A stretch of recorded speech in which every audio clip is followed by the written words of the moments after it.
محترم سامعین، آج کی ہماری ملاقات میں امیر المومنین سیدنا عمر بن خطاب رضی اللہ تعالی عنہ ان کے متعلق اللہ کے رسول صلی اللہ علیہ وسلم نے جو خواب دیکھے ہیں میں وہ آپ کے سامنے ذرا رکھنا چاہتا ہوں، آپ نوٹ فرمائیں۔ یہ کتنی عظیم شخصیت ہے کہ ان کے متعلق نبی صلی اللہ علیہ وسلم خواب دیکھتے ہیں، اور ایک نہیں دیکھتے، دو نہیں دیکھتے، بار بار کئی خواب دیکھے، اور ان کی جو تعبیر فرمائی وہ بھی کمال فرمائی، جو نتیجہ اور رزلٹ بتلایا وہ بھی کمال درجے کا بتلایا۔ آپ ذرا نوٹ فرمائیں، پہلا خواب جو صحیح بخاری اور مسلم میں بیان ہوا ہے، نبی صلی اللہ علیہ وسلم نے فرمایا کہ میں نے خواب دیکھا اور خواب کے اندر میں دودھ پی رہا ہوں، خوب سیر ہو کر میں نے دودھ پیا، پھر میں نے وہ دودھ سیدنا عمر بن خطاب رضی اللہ عنہ کے حوالے کر دیا کہ آپ پئیں۔ انہوں نے خوب سیر ہو کر دودھ پیا اور میں نے اس کو دودھ پلایا، نبی علیہ السلام فرمایا۔ صحابہ کرام نے اس کی تعبیر پوچھی تو نبی صلی اللہ علیہ وسلم نے فرمایا اس کی تعبیر العلم، عمر بن خطاب رضی اللہ تعالیٰ عنہ کے پاس بہت زیادہ علم ہوگا، اللہ رب العالمین علم کی دولت سے مالا مال فرمائے۔ بڑی کمال کی تعبیر بیان ہوئی۔ اب اگر آپ اس کا نتیجہ اور رزلٹ دیکھنا چاہتے ہیں نا، بہت ساری احادیث ہیں، میں ایک حدیث پڑھتا ہوں کہ اللہ تعالیٰ نے عمر کو کتنا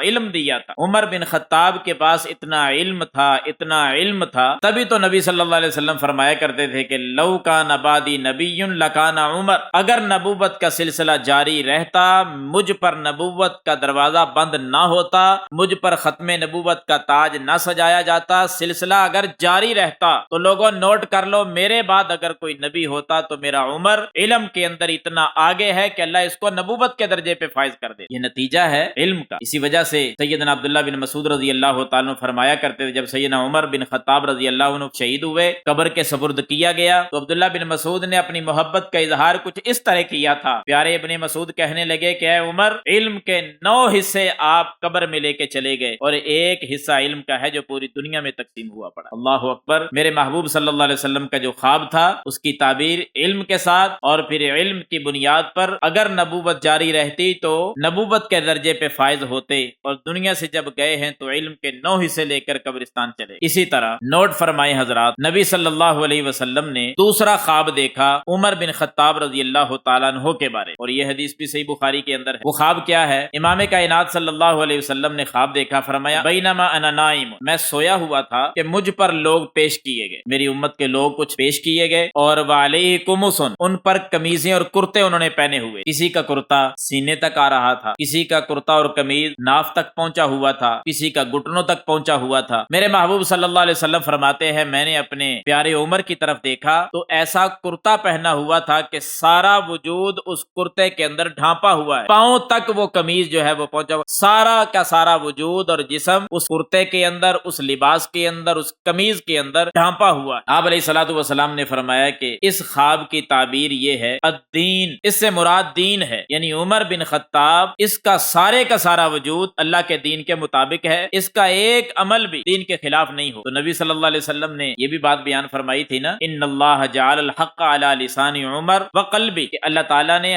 حق کو عمر کی زبان پہ جاری کر دیا، عمر کے دل پر بھی حق کو جاری کر دیا۔ یہ خواب کی تعبیر سامنے آئی پڑی کہ سارا وجود دین کے اندر ہے، کوئی ایک ذرہ بھی دین سے باہر نہیں۔ اب اس کا نتیجہ نوٹ کریں، ایک دوسری حدیث کے سہارے سے اس کا رزلٹ بتا رہا ہوں۔ نبی صلی اللہ علیہ وسلم نے عمر بن خطاب کو مخاطب کر کے کہا، صحیح بخاری میں ہے، مسلم میں، اے عمر، تیری شان یہ ہے کہ تو جس راستے سے گزر رہا ہوتا ہے شیطان بھی وہ راستہ چھوڑ جاتا، کیونکہ شیطان کو پتا تھا اس بندے پر میرا کوئی داؤ نہیں چلے گا، یہ میرے چکر میں نہیں آئے گا، اتنا پابند ہے دین کا کہ دیکھ کر شیطان راستہ چھوڑ جاتا۔ یہ رزلٹ ہے اس خواب کی تعبیر کا جو میں نے ابھی آپ کے سامنے بیان کیا۔ اسی طرح تیسرا خواب بھی نوٹ فرمائیں، وہ بھی صحیح بخاری کے اندر ہے۔ نبی صلی اللہ علیہ وسلم نے فرمایا میں اپنے آپ کو دیکھتا ہوں ایک کنویں پر بیٹھا ہوں، ابو بکر و عمر بھی میرے ساتھ ہیں رضی اللہ عنہما، میں نے ڈول کنویں کے اندر پھینکا اور پانی نکالا، کچھ پانی جتنا اللہ نے چاہا میں اس کنویں سے پانی نکالتا رہا، پھر میں نے وہ ڈول سیدنا ابو بکر صدیق رضی اللہ تعالیٰ عنہ کو پکڑا دیا۔ سیدنا ابو بکر صدیق نے تھوڑا سا پانی 1-2 ڈول نکالے، تھک گئے، پھر وہ ڈول سیدنا عمر رضی اللہ تعالیٰ عنہ کو دے دیا، عمر رضی اللہ تعالیٰ عنہ پانی نکالنے لگے، عمر بن خطاب رضی اللہ تعالیٰ عنہ امیر المومنین پانی نکال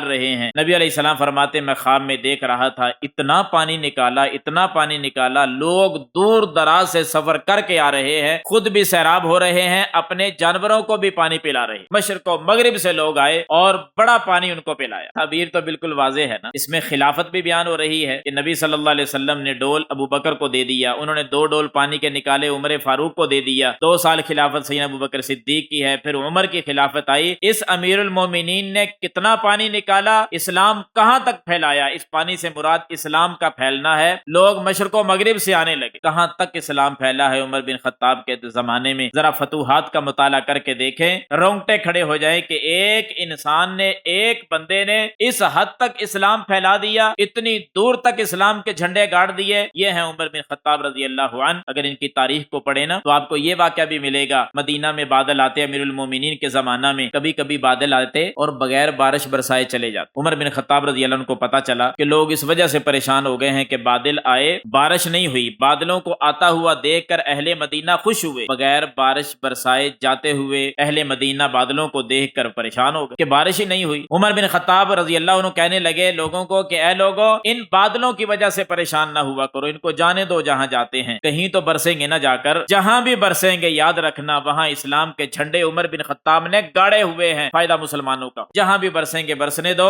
کہیں تو برسیں گے نا، مدینہ میں نہیں برسے کوئی بات نہیں، کسی اور شہر میں جا کے برسیں گے، وہاں مسلمان ہی رہتے ہیں، اسلام پھیلا ہوا ہے، مسلمانوں کا فائدہ ہوگا، زکوٰۃ مدینہ میں آئے گی۔ اگر کوئی کافر رہتے ہیں تو امیر المومنین کا زمانہ ہے، ٹیکس دیے بغیر وہ بھی نہیں رہ سکیں گے، تب بھی فائدہ مسلمانوں کو۔ یہ نتیجہ اور رزلٹ ہے نبی صلی اللہ علیہ وسلم کے اس خواب کی تعبیر کا، جو آپ صلی اللہ علیہ وسلم نے دیکھا کہ عمر بن خطاب پانی نکال رہا ہے، دنیا سیراب ہو رہی، اسلام پھیل رہا ہے ان کے زمانہ میں، اور دنیا اسلام کے ساتھ سیراب ہو رہی۔ اللہ رب العالمین ایسی شخصیات کے واقعات کو پڑھنے کی توفیق دے۔ نوٹ فرمائیں، چوتھا خواب عمر بن خطاب رضی اللہ تعالیٰ عنہ کے بارے، وہ بھی صحیح بخاری کے اندر ہے۔ نبی صلی اللہ علیہ وسلم فرماتے ہیں کہ بینما انا نائم، میں سویا ہوا تھا اور سوئے ہوئے خواب میں دیکھنے لگ گئے، اور خواب میں کہاں پہنچے؟ نبی علیہ السلام فرماتے ہیں کہ میں اچانک خواب جب شروع ہوا نا، میں اللہ کی جنت میں تھا، سبحان اللہ، اللہ کی جنت میں سیر ہو رہی ہے، چلتے چلتے ایک محل پر نظر پڑی، اس محل کے کنارے پر دیکھا تو ایک عورت وضو کر رہی ہے، خاتون ہے وہ وضو کر رہی ہے۔ میں نے جبریل سے پوچھا کہ جبریل یہ محل کس کا ہے؟ تو نبی صلی اللہ علیہ وسلم فرماتے ہیں مجھے جبریل نے اس موقع پر بتلایا کہ اللہ کے رسول صلی اللہ علیہ وسلم یہ محل آپ کے صحابی عمر بن خطاب رضی اللہ تعالیٰ عنہ کا اللہ نے تیار کیا ہے۔ آپ علیہ السلام فرماتے ہیں اے عمر، میرا جی چاہتا تھا میں اس محل کے اندر داخل ہو کر اس محل کو دیکھتا، لیکن جب خاتون پہ نظر پڑی تو اے عمر مجھے تیری غیرت یاد آ گئی، میں اس محل میں داخل نہیں ہوا۔ عمر رضی اللہ تعالیٰ عنہ جب یہ بات سنی کہ نبی علیہ السلام فرماتے ہیں عمر مجھے تیری غیرت یاد آ گئی، عمر رضی اللہ تعالیٰ عنہ زارو کتار رو پڑے کہ یا رسول اللہ صلی اللہ علیہ وسلم، یہ بات آپ کہہ رہے ہیں، آپ داخل ہوتے، آپ میرا محل دیکھ کر آتے، کون سی غیرت تھی یہ جو عمر بن خطاب رضی اللہ تعالیٰ عنہ نے، ایک موقع تھا نا جب یہودیوں کی یہ بات دیکھی، نبی علیہ السلام جو پردے کے احکام سے پہلے ازواج مطہرات باہر نکلی، یہودیوں نے دیکھ کر اشارے کیے یہ ام حبیبہ آ رہی ہے، یہ حفصہ آ رہی ہے، تو نبی علیہ الصلوۃ والسلام کے پاس آئے عمر بن خطاب، کہنے لگے میری غیرت گوارا نہیں کرتی محبوب جی، ازواج مطہرات کو حکم دیں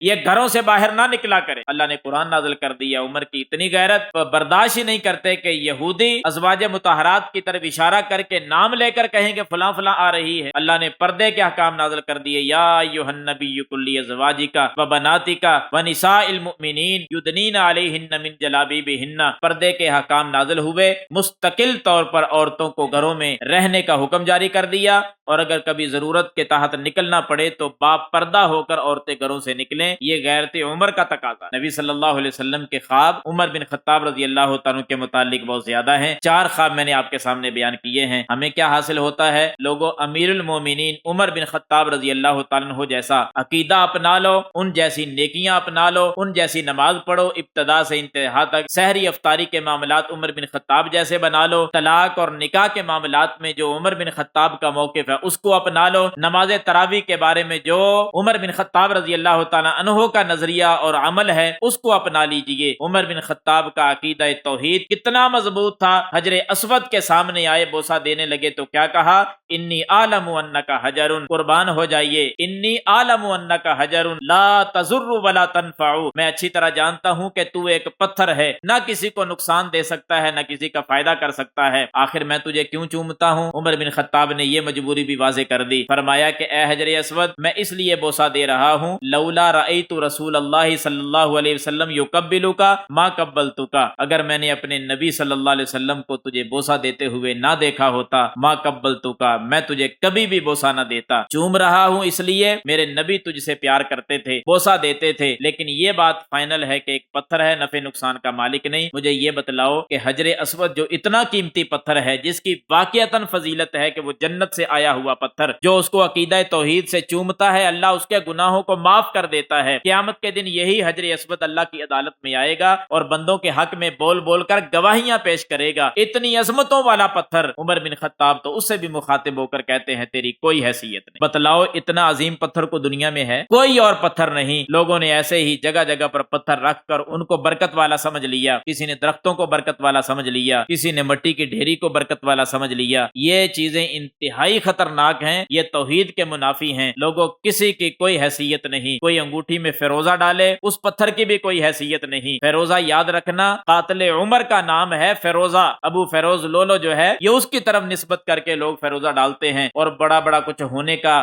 عقیدہ اور نظریہ رکھتے ہیں، زیارت کے لیے وہاں حاضر ہوتے ہیں۔ یاد رکھنا اس کی کوئی حیثیت نہیں۔ پتھر اگر ہے تو حجر اسود ہے، اس کو بھی بوسہ دیتے ہوئے عمر بن خطاب نے اپنا عقیدہ واضح کر دیا۔ یہی عقیدہ لے کر اٹھو اور چھا جاؤ پوری دنیا کے اندر، لوگوں تک یہ عقیدہ توحید پہنچا دو۔ اسی میں دنیا کی بھلائی ہے، اسی میں آخرت کی بھلائی ہے۔ اللہ تعالیٰ مجھے اور آپ کو عمل کرنے کی توفیق عطا فرمائے، آمین ثم آمین، وما توفیقی الا باللہ۔